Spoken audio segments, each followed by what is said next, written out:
I'm really bad with answering questions, actually. Yeah. So usually when people ask me questions, they put out, the question might inspire something that I want to talk about. Okay. But I usually just don't even answer questions. So I wanted to start this interview with Donda, and actually specifically January 2012, you kind of formally announced it. And I want to talk about this idea of like a design company that's really thinking about the world. Could you talk about, like, to you, what does this creating this design company ultimately mean? Like, what's your dream? In some ways, it's already happening with the people who I've worked with, and the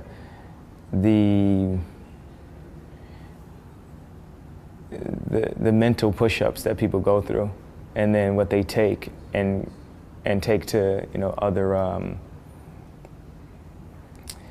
other creative places that they go. So I hate when someone comes and works with me for like a couple weeks or something, or 2 months, and then they can try to tell people that they've worked with Kanye West, because you haven't worked with Kanye West unless you've worked with me for like 6 months to a year or 2 years and really been through having to redo a project like 100 times, or really word something in a specifically perfect way, or to communicate it at the exact,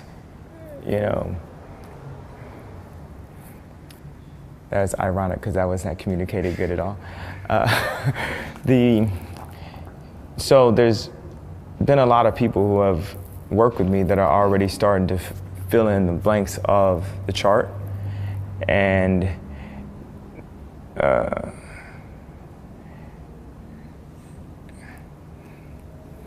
people, they come, they go away, they work here for a bit, they work on other projects. We argue, we deal with our positions and our voice in society, that we're all like these fighting artists, all with a common goal of wanting to affect the world for positive change, which is like this really politically correct way to say save the world, but you don't want to, unless you're a optimist, utopianist. If you're just dealing with the now, and that, trying to, if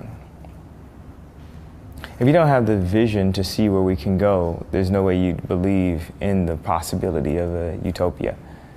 So when you just say that word sounds almost like a bad word to people, or something that, or something that people can like just use to make fun of you, or make you look like stupid or overly optimistic, or Yeah. And what's your utopia? I mean, what's like your... I think in the future, it's funny that we're talking about this, but I don't think people are going to talk. They're just going to literally communicate through eye contact, body language, emojis, like do whatever without having to use words. The words, it's funny because I've like made a living off of words, and words really get in the way of what you really want to say. And what is it that you think you want to say, or how would you say it without words? And sign language, or what would be your preferred platform? Yeah, sign language, eye contact with you, whatever, just something like that. Or just like, thank God for emojis. Like, it's so often that it's like, just like this sign right here just goes a long way and like lets me get on with my day. Because you don't want to be like, you don't want to be a jerk, but there's certain people that are genius. They're like, their emotional social IQ is like super high, and they can get stuff done, and that's just like an amazing combination. Because often it's like people who get really amazing stuff done have to cut off their emotional IQ and this and that. And so I can't stand this thing like with agents, the whole "how was your day" thing. And it's like, you don't care about my day. Why are you asking me about my day? Did we get done what we're supposed to get done? But it's different. Like, I do want to know how my daughter's day was. I do want to get an explanation of like what she learned in school. I actually care about that. I sincerely care about that. But, you know, especially when there's people that are in business with you, it's just like, I think business has to be stupider. I tell people that like all the time, like, I just want to do like really extremely straightforward, stupid business. Just talk to me like I'm a 4-year-old. And I refuse to negotiate. I do not negotiate. I can collaborate, but you know, I'm an artist, so as soon as you negotiate, you're being compromised, and it's extremely difficult to get your point across through compromise. Right. So I'm just patient now. I'll wait till I'm in a situation where there's no negotiation. How do you know when you like are, yeah, it's somebody or a group that you want to collaborate with? Like, what makes you? Oh, the principles of a company. You know, I like the idea of companies more than the idea of brands. I think people get too caught up in the concept of a brand because there's something about this constant like self-promotion in a brand. You know, as I'm sitting here and it's me, I'm Kanye West, and I have Adidas, and I have this right here, that, and I'm like selling these brands. But the ultimate goal is to be like water, to be able to create in an invisible way, to be something where you can add some form of information or,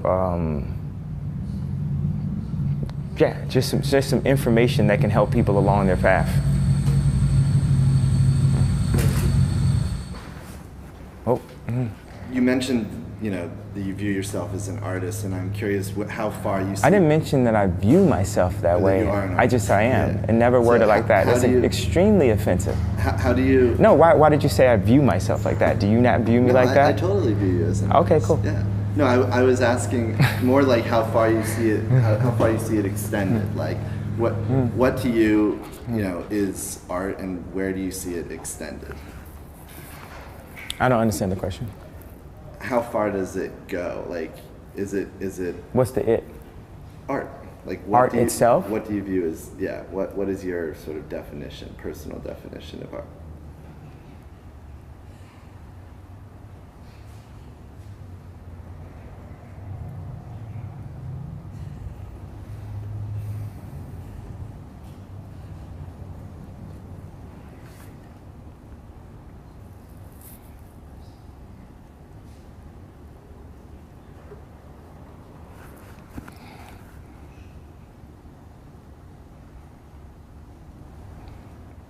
I think that would have a George Costanza moment if I was to answer it right now, and I want to come back in 3 days and be like, I got the answer of my personal definition of art. I do have one. And sorry if I made you feel uncomfortable by okay. saying that what you said was offensive, but it was. Go ahead. Yeah, there was a tweet.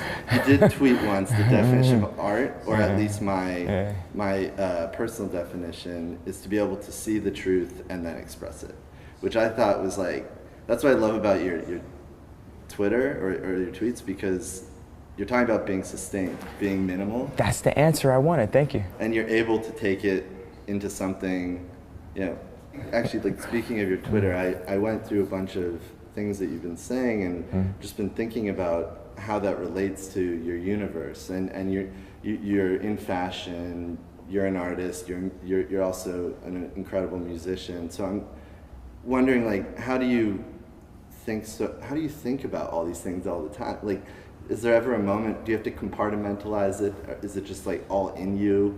How do you focus? It's all one. It's like your hands. It's like fingers, like a piano player. It's like the keys to life is just playing a chord. And people, they can't wrap their head around why a wrong note drives me crazy, but I'm trying to hear a beautiful chord. So people say, well, you got this, you got this, you got that. Why are you so mad about that? Well, that's a piece of the chord.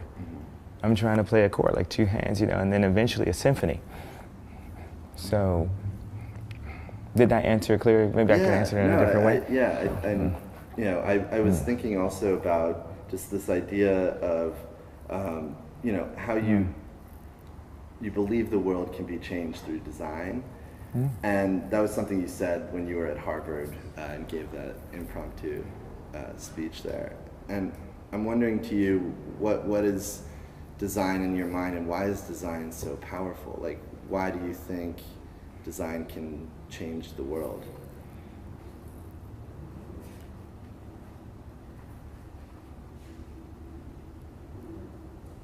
Did I already answer this before and you're not letting me know? Like No, for real.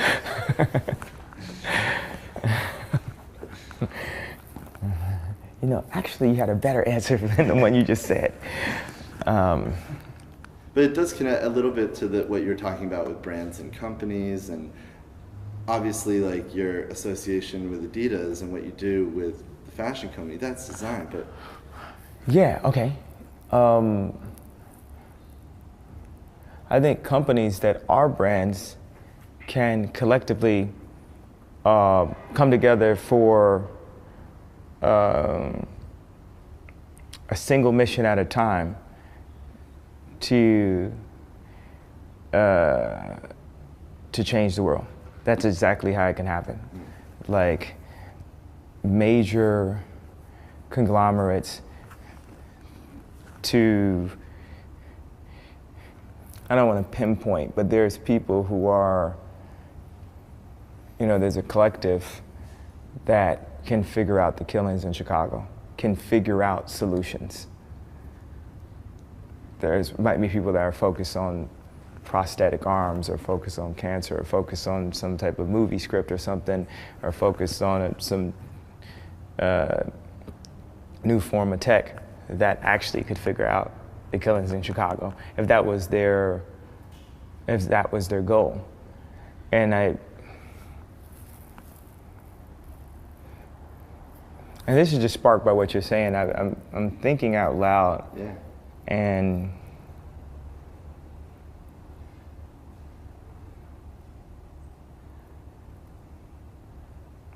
people only have so much power in their positions on their own. So if it's someone that's like on the education board, and then it's someone that's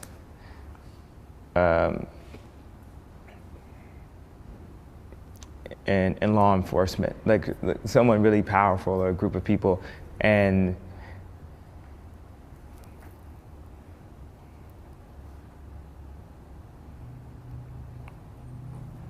like I don't want to say an idea that's so like 7 years or 17 years from now that it has to get like fucking ridiculed for 16 years. So I'm trying to figure out how to word it in a way that people can understand it in the now. There's a lack of people in power that are motivated by the idea of helping people currently. But thanks to the internet, there are people who would have never made it through a corporate system that were able to jump and be to positions of power in their 20s, that now can collectively work on ideas for the new world.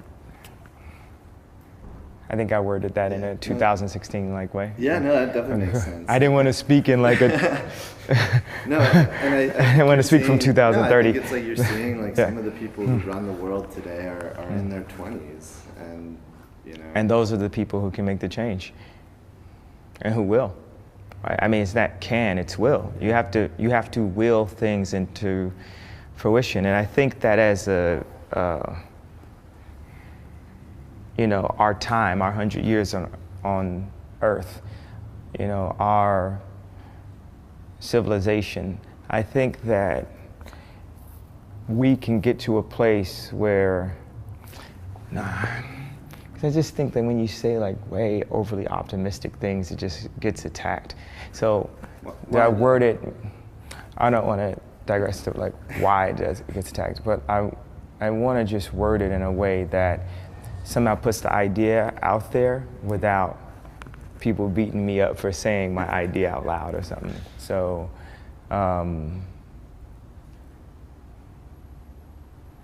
I think,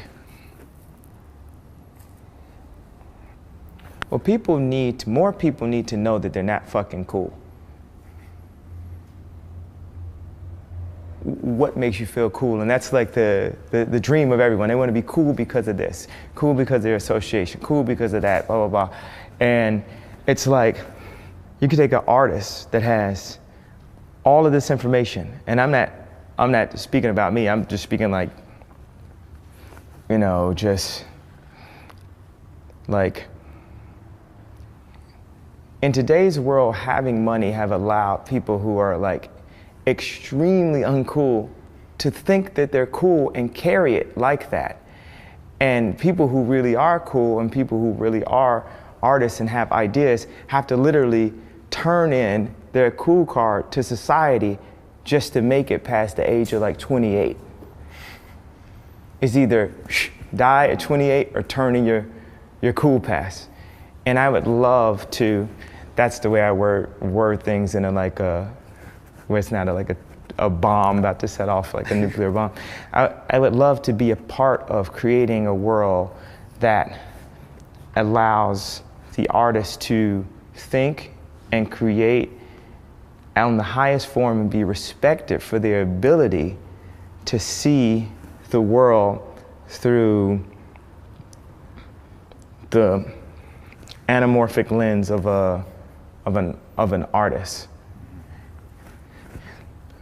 You get these, and that's like the founders of companies. You know, the founders before you get to the CEOs that have to answer to like the stock and the board and all that type of stuff. And then the founders are just like off on the island. But the thing about the founders, like if you take like a living founder like Phil Knight, you know, the island isn't the final frontier. And we're gonna play this back. I'm gonna be like on a fucking island, like at 50 playing this back, like, yo, I thought you said the island wasn't the final frontier. But, I don't know, if you have the ability to create something like Nike, I understand, and who am I to say, I'm sure it's like the hardest thing I just know what I'm going through, how hard it's the hardest thing to do, but I seek out artist merchants like that actually have the ability to be in a position financially and in a position through education and cool to really affect the world for positive change. Because you could have people that are completely in charge of money and in charge of opportunity that wouldn't even be able to pick who really can make a difference. They don't have the ability to pick who's really talented enough to make the world more beautiful. And I'm gonna change that. Do you think that was something you were born with, like something innately, like the taste, the ability to see these people, find them out?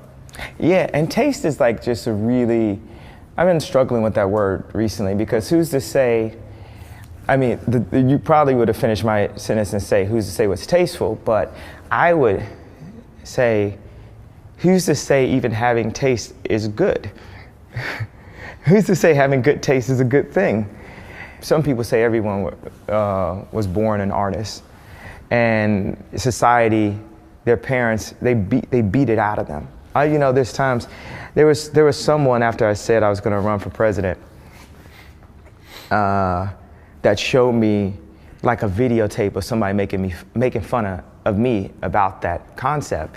And I was thinking like, wow, if this person was doing this from my age of 3, I would have never been me.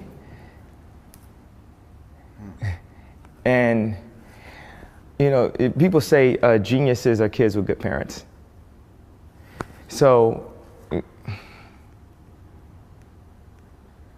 how do you nurture the things that people would call weird and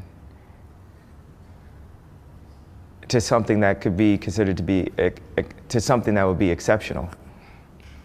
Like, so many movies are based on this anti-hero that's up against all odds doing the exceptional. Like, you know, maybe this would be an eloquent interview. You know, it's like a 50-50 chance every time I open my mouth. But at the end of the day, like I said, words get in the way. And regardless of if people understand this or not, you know it's Rain Man sitting here. You just fucking know it's Rain Man. So, like, let's go back and look at that movie. No matter what Rain Man's doing, you know if you take him to that fucking table, he's gonna pick the right cards. So I wanted to get your thoughts on education and the sort of thinking that you've been talking about as it relates to education and the importance of how education kind of falls into this conversation. Education is in every conversation. Yeah. Couldn't have a conversation without it. I mean, both of my parents are educators. I think that knowledge is power. And it's not just about the information that is held in books. It's about codes that are held in cultures. Bam, bam, bam, bam. Codes meaning?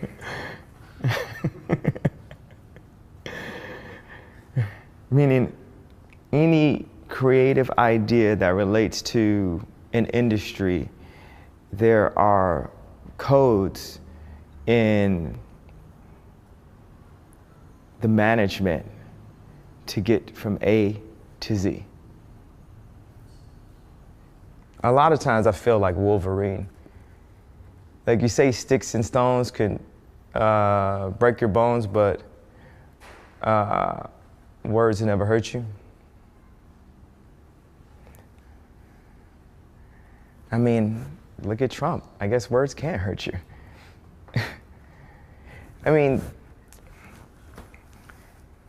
people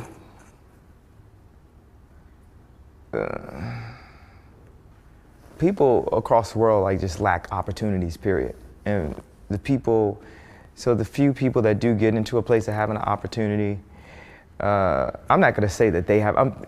Phil Knight, I want to come to your island. I want to chill. You know. So I'm not saying you have to come back and help us save the world and shit. But it's I feel a responsibility because of my parents. Because my parents are activists and they were in the world-changing business, to take any position, anything that I gain, any extra goodwill or good skills that I take along my like video game, legendary Zelda role-playing, you know, path in life, because it's like a RPG. This person is giving you more information. It's like how I met Axel Vervoort, right? Mm-hmm. It came from, and you don't have to explain who people are because they have this thing called Google, you know. Yeah. So I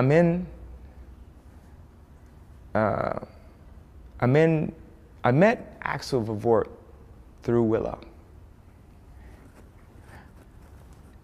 8 times separated, of a piece of information that led me to another piece of information, that led me to another piece, that led me to another piece, that led me to another piece, that led me to Maastricht, and I might say it wrong, I think it's where they had the furniture fair. Yeah. So Willow says, man, I really like this guy's blog, Justin Saunders, Jound, J-J-J-J-O-U-N-D. It's just like the way he mixes these, you know, things from the 90s, and he's got like a naked girl there, they have like a good shoe, they have like a bad shoe, and it's like just a good, I'm into his perspective on art. Now Jound's been doing it for 10 years, or we call him Jound or Justin, and we started saying, to this day we say, is that Jound approved? So I reached out to Justin and explained, you know, my background in wanting the certain elements of my background that you might not have been able to see from just the albums I was doing or the videos I was doing or like the red leather jackets I was wearing. or or the chains I was wearing, or the furs, or the minks, or the big booty house.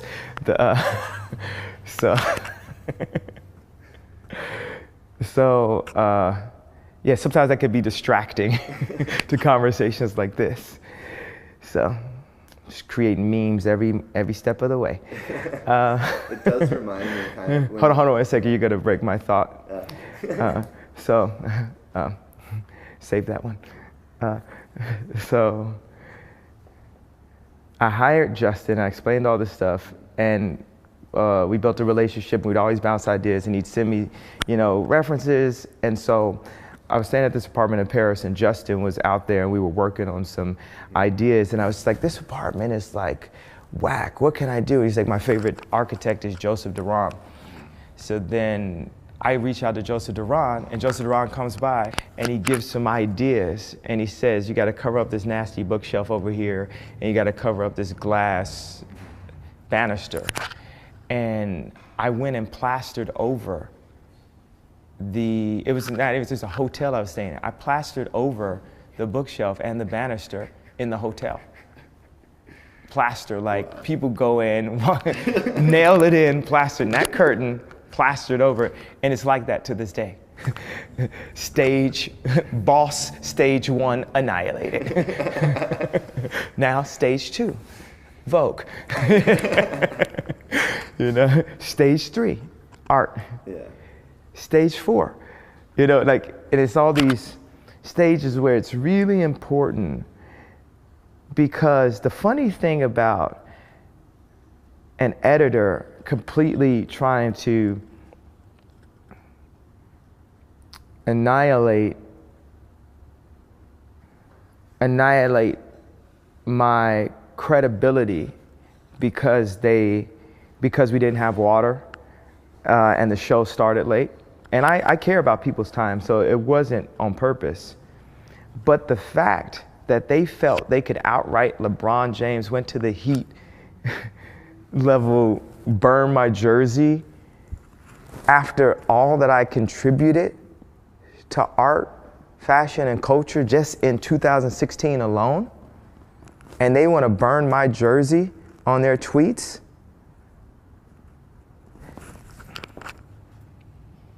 I want to make $10 t-shirts, $15 t-shirts that a 35-year-old mom could go in and say, if I could have the perfect form of a grocery store of apparel, this would be it.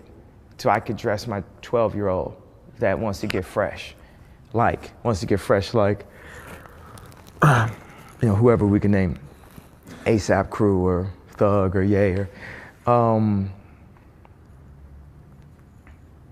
they don't realize how damaging and hurtful that burning of my cultural jersey is to the cosign,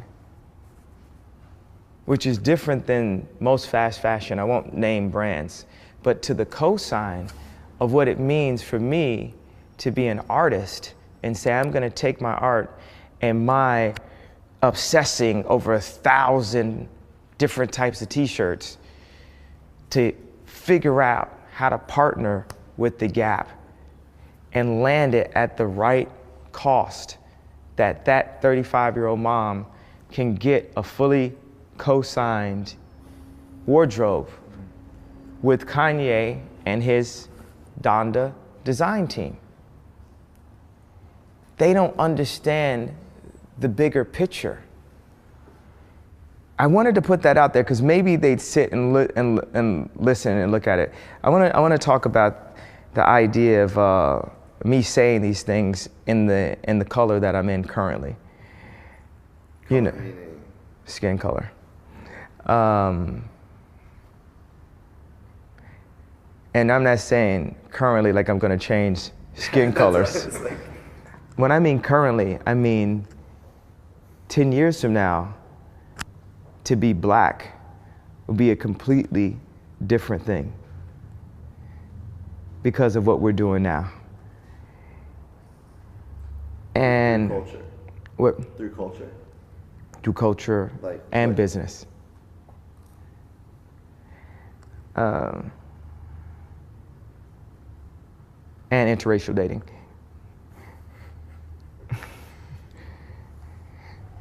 Because of what we did at Donda collectively, 20 years from now, people are gonna be like, oh, we need a black guy to,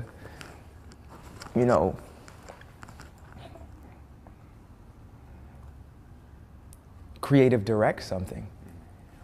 It was there's just been very few directors, period, that were black. And so often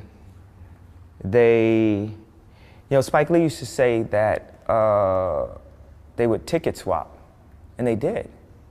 Ticket swapping is no different than an album that you never heard beating an album that is really big, or a video that a small sect of people seeing beating a video that's a cultural phenomenon. That's like ticket swapping for an agenda of manufactured money making off of mediocrity. And that gig is up. People are like, the internet will kill you. What I'm saying? They're like down right now. This is whack. This is that. There is still something like crowd perception, but it's not like you could never make another Backstreet Boys. You can't even make famous people anymore. There hasn't been a new famous person in 7 years. The very thing that has propelled these gargantuan influencers is the same thing that will, block it from there ever being,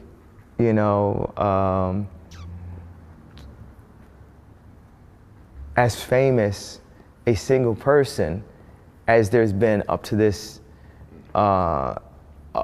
point. It's it's like multi-icons, and people are their own stars. And I when I'm under the gas at the dentist's office, sometimes I think, one day all people. So all the things that were only afforded to rich, the Hermes color palette, Helmut Lang, Margiela, those things, like when I go to like Sterling Ruby's studio, like I want my daughter to come back, and this, that, and that. Is like I'm just so taken back and inspired. And that inspiration needs to be taken out of the box of luxury and given to all people. If people are working from a place of inspiration and opportunity, the world would be better. People would be happier. Do you see yourself as that bridge?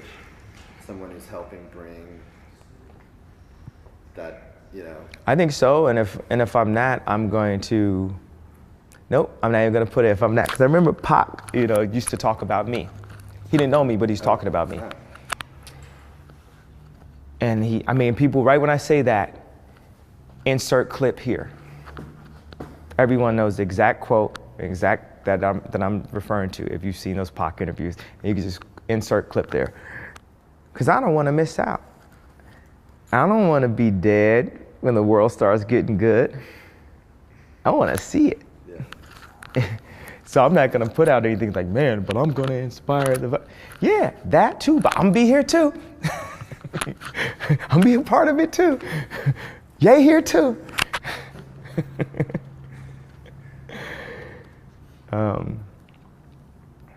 Only thing that's good about a project being finished is it can give you, possibly, if people like it, the opportunity to work on more projects. It's this artist I was working with, right? And then I'm on the plane sitting next to him. Sometimes don't sit next to people on the plane that you work with. You might find out too much. And they were like looking through their Instagram, and they looked at like this one like kind of art fashion site, and they were pulling references. I was like, you pull from that? I caught you. I thought you were only pulling from the essence of your life when you were a 14-year-old girl. You was on Instagram pulling references. Yeah. I think that's it. I think you got the best Kanye interview to date. So.